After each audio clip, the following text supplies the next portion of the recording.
छो तोरा रहै छी कत बता दे हमरा। करजन के छौड़ा पूछे छो तोरा रहै छै कत बता दे हमरा।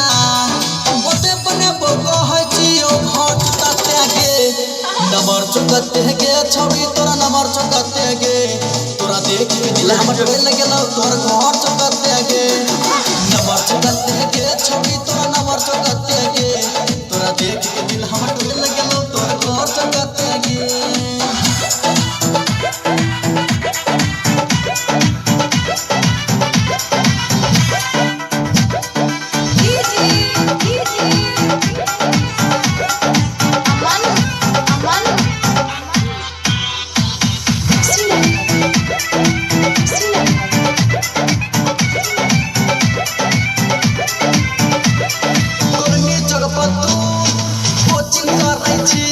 मोबाइल फोन यूज सम करै छी कोलनी चौक पर तू कोचिंग करै छी। मोबाइल फोन यूज सम करै छी।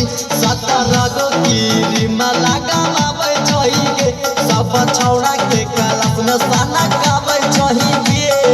देख तोहर चढ़ल जवानी होय ना जो बर्दाश्त नंबर चुकते गे छौड़ी तोरा नंबर चुकते गे। तोरा देख के दिल हमर डोल गेलौ तोर घर चुकते गे नंबर चुकते गे छौड़ी तोरा नंबर चुकते गे। तोरा देख के दिल हमर डोल गेलौ तोर घर चुकते गे।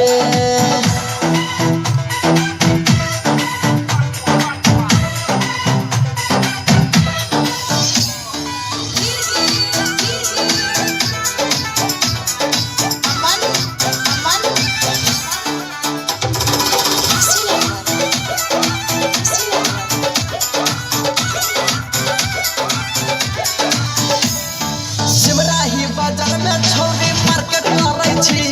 बच्चो भाई के मोबाइल में तू मैसेज करै छी।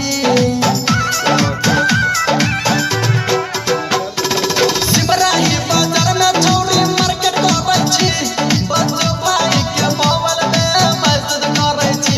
चुम्मा चाटी हमरा दादी एक बेर मन भर जतै दूसरा छौड़ा जे चिखते ओ धान भए जतै।